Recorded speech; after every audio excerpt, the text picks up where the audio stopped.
Terima kasih Anda masih bersama kami dan kita masih berbincang terkait dengan masa depan IKN, di mana malam hari ini Presiden Joko Widodo berkemah di sana bersama dengan Ibu Negara. Masih bersama Pak Saan Mustafa, Wakil Ketua Komisi 2 DPR RI, dan Nirwono Yoga, pakar tata ruang.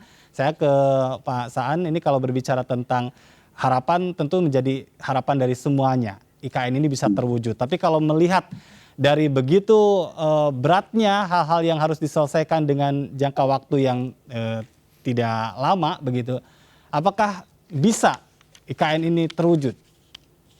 Menurut saya gini, pertama dari sisi undang-undang. Jadi terlepas apapun, Pak Jokowi sudah berhasil membuat sebuah undang-undang tentang ibu kota negara. Dan ini baru pertama ya, dalam sejarah Republik kita. Kita punya undang-undang ibu kota negara yang sebelum-sebelumnya tidak ada satu. Yang kedua dari sisi tekad ya dan kemauan yang kuat dari Pak Jokowi untuk pindah ke ibu kota dengan segala argumentasi dan idealismenya, Pak Jokowi kan mampu merealisasikan atau mewujudkan keinginan-keinginan presiden sebelumnya. Bahwa ingin memindahkan ibu kota ini kan bukan hanya ide baru dari Pak Jokowi. Kalau kita merujuk ke belakang, ada keinginan dari Pak Soekarno, Pak Harto. Bahkan Pak Harto sudah menetapkan lokasi di Jonggol kan waktu itu kan.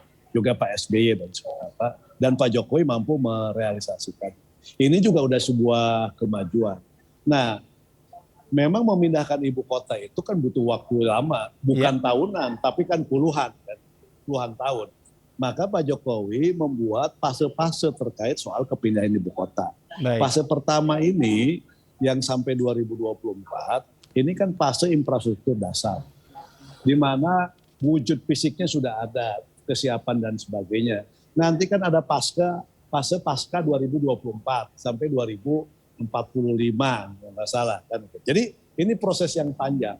Karena proses yang panjang, ini harus menjadi komitmen bersama untuk mewujudkan pemindahan ibu kota ini. Baik, termasuk juga ini bicara tentang menyelesaikan lahan dan memenuhi ya kebutuhan anggaran yang hanya 20% ditanggung oleh negara. Kalau lahan ya, saya udah cek juga ke Kementerian ATR BPN. Misalnya lahan itu kan harus pertama clear and clean kan, gitu kan. Jadi, nah yang 6.000 di titik nol untuk pusat ibu kotanya kan udah selesai, udah nggak ada masalah. Nah selebihnya ada juga nggak banyak, mungkin cuma belasan persen gitu kan, yang itu bukan lahan negara. Nah terkait dengan pengadaan tanah juga menjadi hal yang penting juga, dan komitmen dari Kementerian ATR BPN terkait dengan soal pengadaan tanah itu kan penting, bahkan ada semacam moratorium untuk tidak melakukan apapun di IKN terkait dengan proses pengadaan tanah. Jadi ini juga penting untuk tidak menimbulkan persoalan-persoalan baru kan, terutama terkait soal pengadaan tanah. Baik, saya ke Mas Yoga. Ini kalau dari perencanaan seperti itu, seandainya gitu kan, dengan kondisi yang sekarang seperti itu, tadi rencana-rencana itu apakah memang bisa selesai, atau kalau seandainya Anda sendiri melihat ada beberapa permasalahan dan tidak selesai di tahun ini, bagaimana dengan masa depan IKN ini?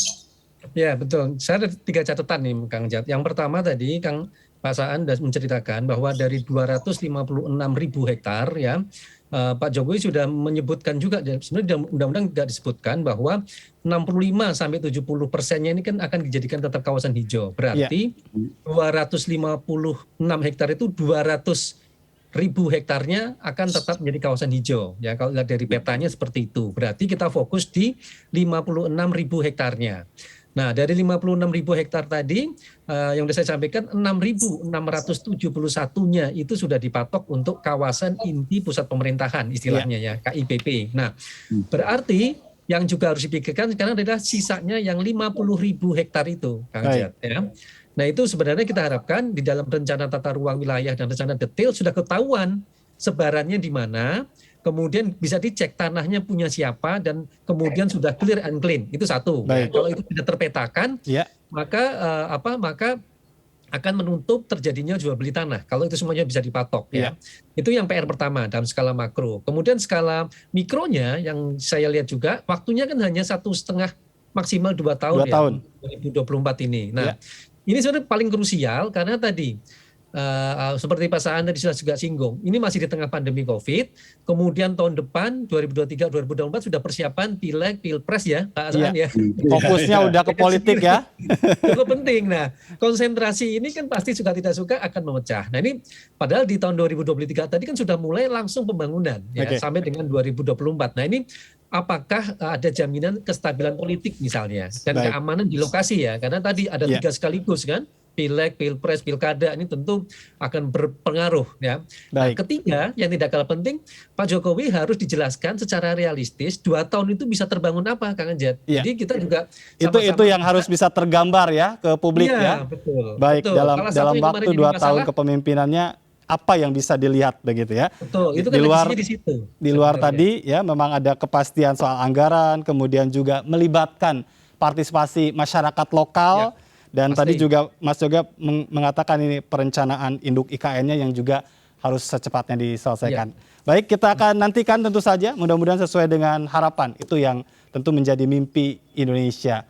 Terima kasih Pak Saan Mustafa, Wakil Ketua Komisi 2 DPR RI, dan Nirwono Yoga, Pakar Tata Kota.